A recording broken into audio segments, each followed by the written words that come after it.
Bonjour à tous. Alors aujourd'hui, je vous propose une nouvelle partie pédagogique, cette fois-ci sur le thème de l'italienne. Comme vous allez le voir, c'était assez tactique et du coup, on a raté pas mal de combinaisons des deux côtés. Alors à la fin de la partie que je vais commenter en direct, je vais vous proposer un débrief et avec l'aide de l'ordinateur, je vais pouvoir vous remontrer certains moments clés de la partie où justement on a raté certaines variantes. Si la nouvelle formule vous plaît, merci de me laisser un petit commentaire, et comme ça j'essaierai de faire des nouveaux débriefs après chacune de mes parties pédagogiques. A tout de suite. Dans cette nouvelle partie, donc j'ai les blancs, je suis opposé à un adversaire classé 2239, E4, E5, cavalier F3, cavalier C6, donc là c'est l'occasion de jouer la partie italienne que j'ai pas joué beaucoup en partie pédagogique. Je peux faire le petit roc, je peux sortir mon cavalier, mais le plus ambitieux, c'est sans doute de faire C3 pour prendre possession du centre, après avec D4. Donc cavalier F6, c'est la réaction normale, la bonne réaction, puisqu'il contre-attaque sur mon pion central, mais je peux faire D4 quand même, puisque j'attaque son fou. Pion prend, je reprends, et là il faut faire fou B4 pour ne pas perdre de temps. Alors il y a tout un enchaînement pour les noirs qui est bon, hein, pour casser mon centre de pion.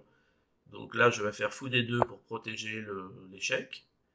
Il va sans doute prendre mon fou, après quoi je reprendrai avec le cavalier. Et alors ça, c'est une autre variante. Je vais l'expliquer justement dans la partie juste après. Mais s'il avait fait fou prend D2, je faisais cavalier prend. Il pouvait ensuite faire D5 pour attaquer mon fou et attaquer mon pion. Après quoi, j'étais obligé d'échanger les pions et je me retrouvais avec un pion isolé au centre. Donc c'est moins bien que les deux pions que j'avais auparavant. Mais c'était une position quand même qui était tout à fait jouable puisque j'aurais eu beaucoup d'activité en échange de ce pion isolé et un peu plus d'espace. Alors il a joué une autre variante, il a pris mon pion immédiatement qui n'était pas défendu. On a l'impression que je perds un pion, mais en fait il y a une astuce ici, une séquence qui permet de le récupérer. Donc, je vais faire fou prend fou, il va devoir reprendre avec le cavalier. Et on remarque que ces deux cavaliers ne sont pas défendus. Ça me donne l'occasion de placer une petite tactique pour récupérer mon pion. Je vais faire fou prend F7, échec. J'oblige son roi à reprendre. Et ensuite, je peux continuer par dame B3, échec, double attaque, sur le roi, sur le cavalier.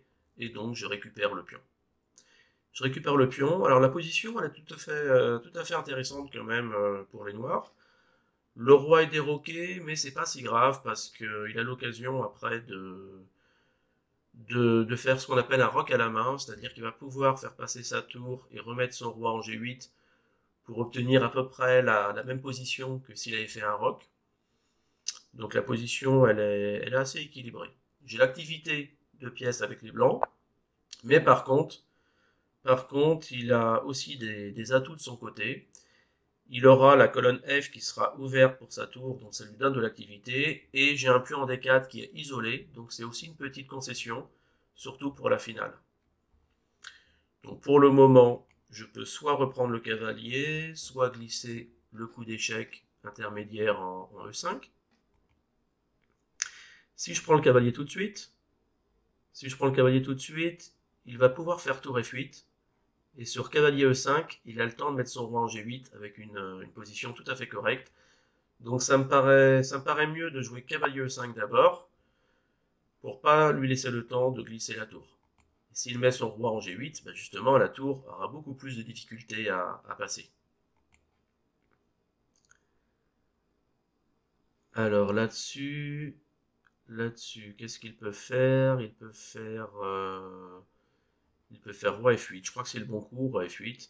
Et comme ça, si je fais dame prend cavalier, il peut faire dame E7 pour parer l'échec et proposer l'échange de dames. Et si on échange les dames, après, ben, son roi au centre, c'est pas vraiment un problème. Donc c'est normalement la bonne réaction. Roi G8, je pense que c'est une faute, parce que justement, je peux prendre son cavalier. Il a plus dame E7 pour proposer l'échange des dames. Et si j'arrive à garder les dames sur l'échiquier et à mettre mon roi à l'abri, j'aurai un avantage quand même intéressant, parce qu'il y a sa tour qui ne joue pas. Et le temps qu'il fasse H6, roi H7 et replace sa tour, ça lui prend beaucoup de temps et ça va me donner l'occasion de prendre l'initiative avec mes autres pièces. Donc là, je dirais a priori que c'est avantage blanc cette position.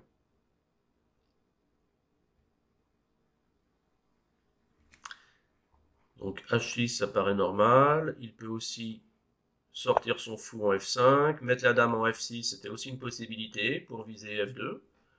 Mais évidemment, je vais faire le petit roc pour défendre le pion et mettre le roi à l'abri par la même occasion.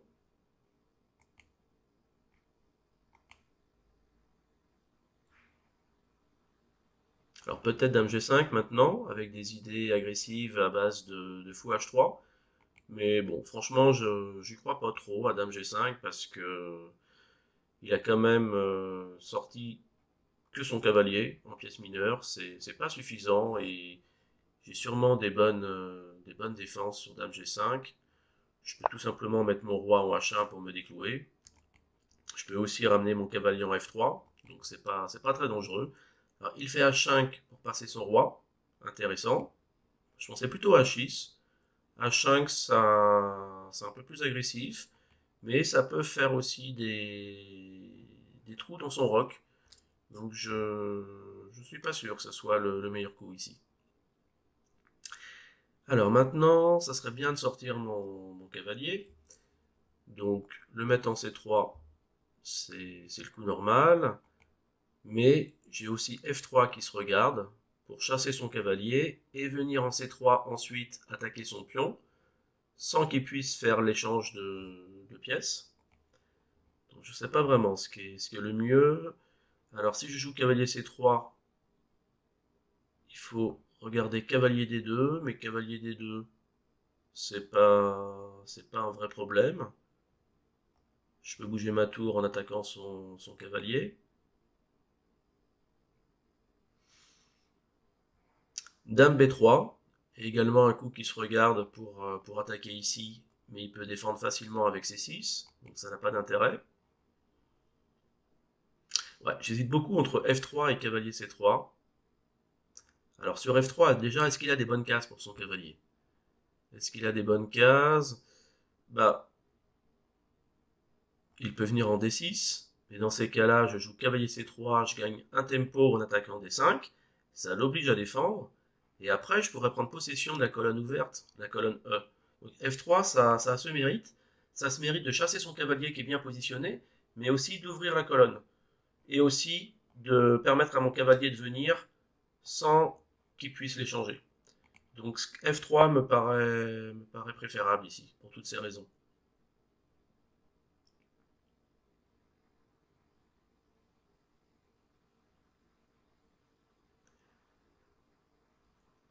Pour le moment, j'ai l'initiative, et il va falloir jouer des coups actifs pour lui mettre la pression, pour pas lui laisser le temps de tout consolider, et de mettre son roi correctement sur cette case. Donc cavalier D6, ok, cavalier C3, je crée une menace, j'attaque ici. Ah, alors il peut mettre son fou maintenant en E6 puisque le cavalier protège B7. J'avais pas vu cette possibilité. Donc fou E6, ça a l'air assez fort ici. Mais bon, je vais quand même continuer par tour E1 parce que, alors d'ailleurs peut-être l'autre tour, hein. Maintenant que j'ai mis mon pion en F3, de toute façon la tour elle est pas active sur cette colonne. Donc c'est mieux de mettre cette tour en E1. Et comme ça, la tour 1, bah, elle va trouver une colonne plus utile. Elle pourra venir en D1, elle pourra venir en C1. Donc fou E6, bien joué pour cette belle défense.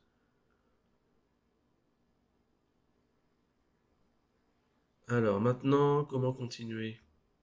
Comment continuer?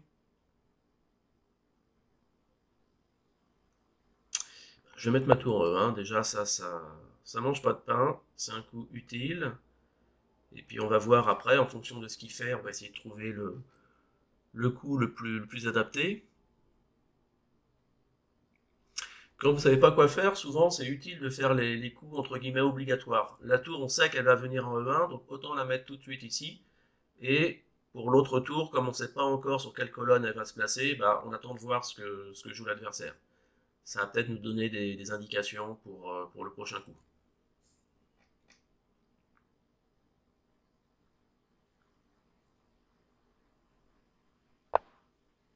Donc tour F8, ça, Ça vise donc, ça vise l'aile roi. Bon, je suis un peu surpris parce que le pion F3 il est quand même super bien défendu. Il a peut-être des envies de faire une attaque comme ça avec ses pions. C'est risqué parce qu'il y a son roi derrière, mais ça peut aussi ouvrir l'aile roi des blancs, donc pourquoi pas. Alors là, je viens d'avoir une petite idée. Je me dis que son cavalier finalement c'est un bon défenseur. C'est le défenseur déjà du pion B7. Donc je vais faire ça. C'est un peu paradoxal parce que tout à l'heure je voulais pas échanger les cavaliers. Mais finalement, maintenant que son cavalier en D6 il est très stable, j'ai envie de l'échanger. Parce que s'il le prend, je reprends, ça attaque B7. Et s'il avance son pion, après, ça va faire des petits trous. Je pourrais approcher ma dame, par exemple en C6, pour viser un nouveau pion non défendu. Donc voilà, ça donne un accès à mes pièces pour venir attaquer sur l'aile dame. Donc ça, c'est, je pense, un coup intéressant d'échanger son principal défenseur. Alors ça, c'était pas du tout envisagé, le sacrifice de cavalier. Mais ça me paraît un poil risqué quand même, parce que là, si je... Alors, il propose l'annulation du coup d'ailleurs, parce que si je prends son cavalier, il a dû voir que le coup d'échec ne donnait rien. Je peux mettre mon roi en H1. Donc, bon, normalement, j'accepte pas l'annulation du coup, mais comme c'est une partie pédagogique, je voudrais pas qu'il abandonne aussitôt, ça serait dommage, la partie est intéressante. Donc, on va accepter le take back. Et puis, bah, voilà, pour rester sur une partie assez équilibrée, assez intéressante. Et puis, et donc voilà, ça continue le combat. Donc cavalier prend cavalier, ça me semble nécessaire pour lui, à moins qu'il ramène sa dame en E7. Mais non, s'il ramène sa dame en E7 pour défendre le cavalier, il y a tout de suite cavalier G6. Et là, on voit un petit peu hein, l'affaiblissement en G6 qui a été provoqué par la poussée du pion tout à l'heure. Donc, qu'est-ce qu'il va jouer? Qu'est-ce qu'il va jouer? Sans doute la prise du cavalier?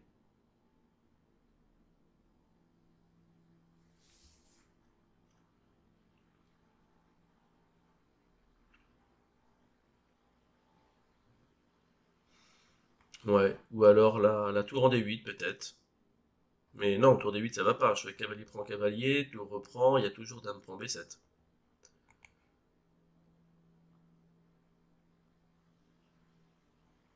Alors quand il y a la structure de pion comme ça, pour les noirs, l'idée ça peut être d'avancer le pion jusqu'en H3 pour échanger le pion G2 ou obliger le pion G2 à avancer. Après quoi F3 deviendra plus faible. Mais voilà, c'était juste une idée, hein, mais je pense que j'aurai le temps de m'organiser, par exemple en plaçant une tour sur la colonne F. Donc toujours est-il qu'il y avait une menace immédiate en D6, donc il échange le cavalier, je reprends avec la dame, je mets une attaque sur B7. Peut-être, j'allais dire peut-être fou C8, mais non, fou C8 ça perd un pion également. Donc B6, B6 ça a l'air obligatoire. Tour B8 c'est trop passif. Donc B6, voilà. Alors là, c'est très intéressant parce que j'ai un coup qui me vient à l'esprit, c'est le coup cavalier D7. C'est pas très naturel parce que j'ai un fort cavalier en E5 qui est indélogeable, aucun pion ne peut le chasser. Son fou en E6 est très passif, mais il y a un intérêt à faire cavalier D7, c'est que ça attaque la dame, ça attaque la tour, donc ça l'oblige à prendre le cavalier. Et après la prise du cavalier, donc je peux récupérer, je vais prendre son fou, et je vais attaquer des pions faibles. Les pions en C7 et les pions en D5 seront attaqués, donc je vais lui mettre la pression, et s'il décide de défendre ses deux pions avec sa dame, par exemple en D6, je vais pouvoir échanger les dames pour lui faire des pions doublés, et il y a mes tours qui vont rentrer directement dans sa position, avec la sienne, qui est totalement hors jeu en H8. Donc la finale va être gagnante pour les blancs, j'en suis persuadé. Donc je vais jouer ce coup-là. Je vais jouer ce coup-là pour transposer dans une position plus de l'ordre de la finale. si on échange les deux pièces puis les dames.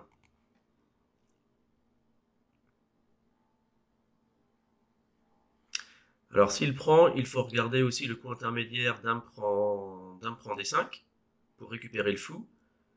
Mais ça marche pas. Ça marche pas. Oups, alors ça j'ai pas vu du tout. J'ai pas vu du tout cet échec intermédiaire. Effectivement, le pion n'est plus défendu. Donc ouais, là ça remet un petit peu en cause ce que j'ai dit parce que c'est lui qui gagne un pion dans cette variante. Bon, après, je pense que ma position est quand même très bonne, parce qu'il y a toujours sa tour H8 qui est hors jeu, et sur fou prend cavalier, dame reprend, je menace quand même le pion C7, et aussi de rentrer ma tour en 7ème. Donc, je pense avoir toujours l'avantage, mais effectivement, c'est moins évident. J'ai raté complètement cette prise de pion en D4. Alors, est-ce qu'il est obligé de prendre le cavalier? Maintenant, c'est pas sûr. Il peut bouger la tour finalement, puisqu'il n'y a plus la double attaque sur les deux pièces. Donc, il va sans doute bouger la tour ici pour attaquer mon cavalier.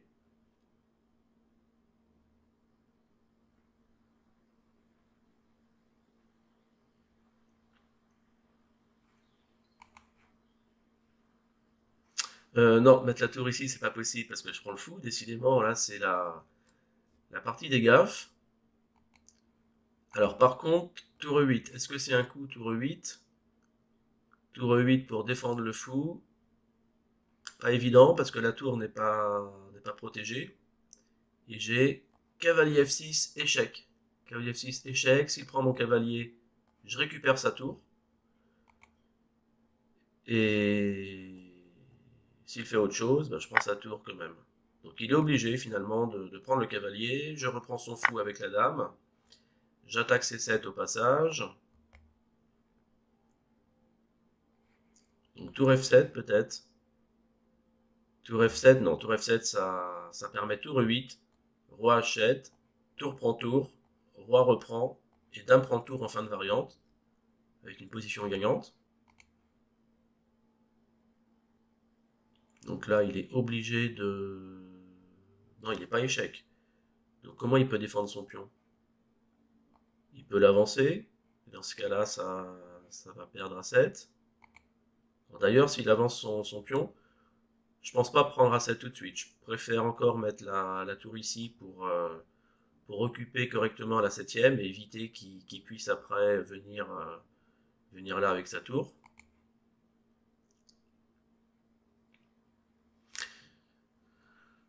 Donc dame D7, position très, très intéressante. Un pion de plus pour les noirs, mais l'initiative est pour les blancs.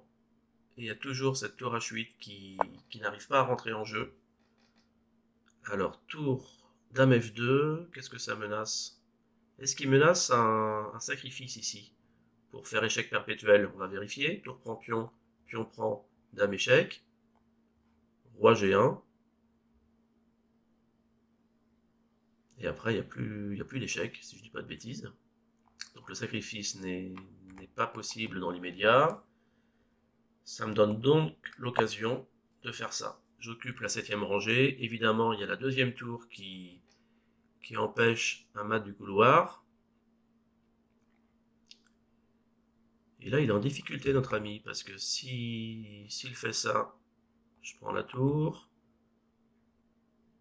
Alors, il peut quand même faire ça. Tour H7, ou alors dame D4, ou dame B2 pour défendre ici. Bien vu, encore un coup que j'ai raté. Alors, par contre là, là j'ai ça. Dame prend D5 échec. Il peut pas mettre sa tour devant, sinon je la prends. S'il vient ici, je vais prendre un nouveau pion.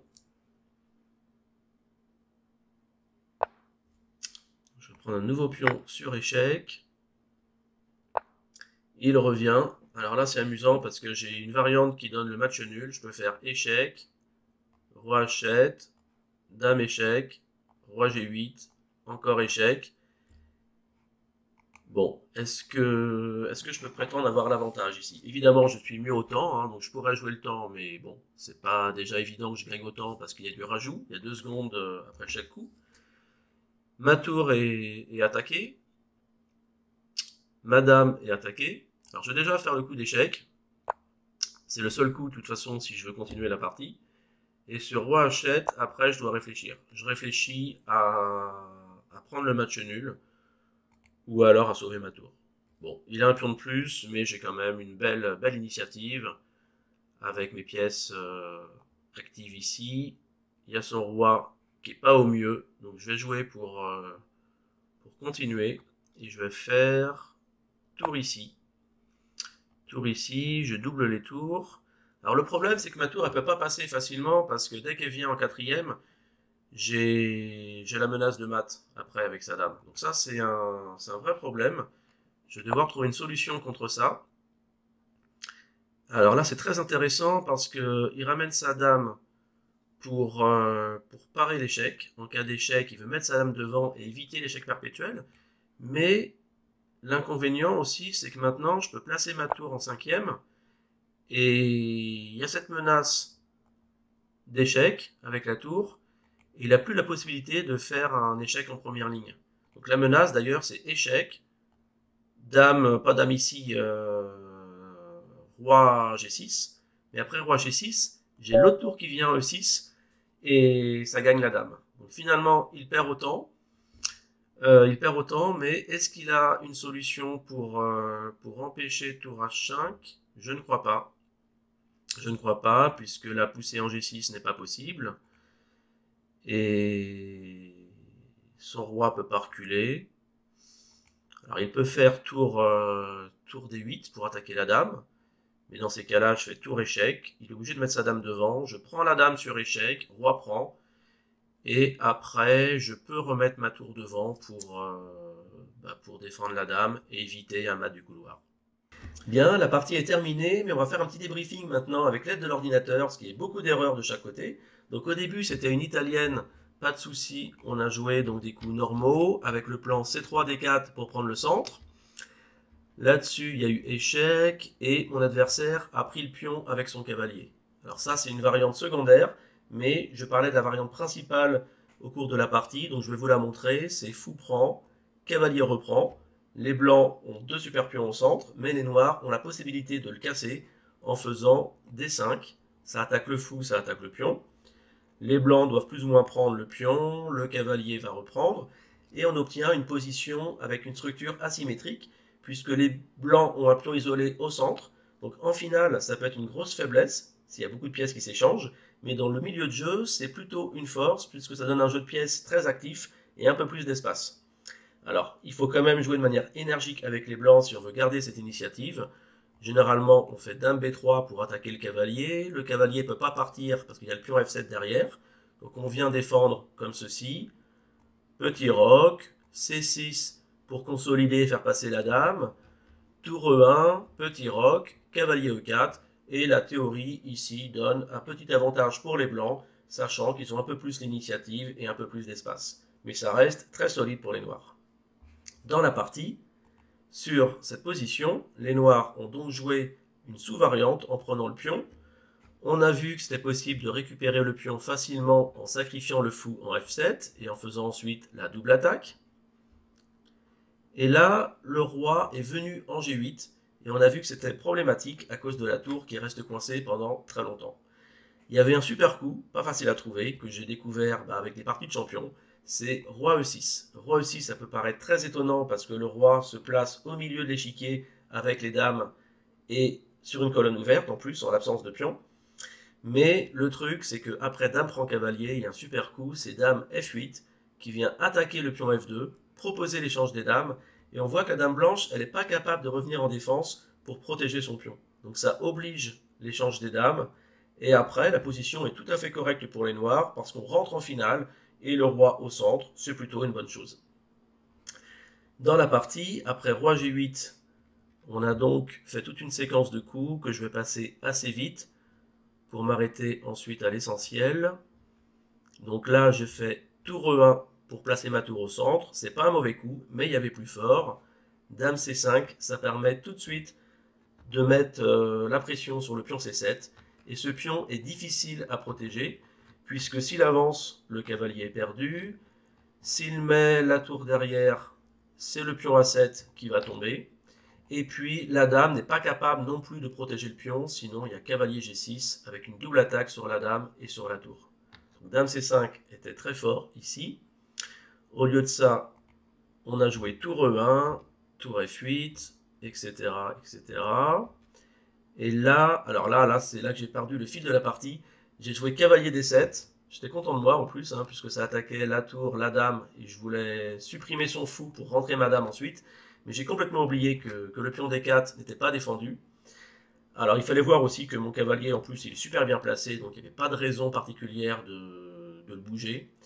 Le bon coup, c'était tour C1, c'est logique en plus. Je mobilise ma dernière pièce, je mets la pression sur la colonne semi-ouverte sur le pion C7. Son pion est très dur à défendre, il ne peut pas avancer en C7 ou en C5, il se fait manger.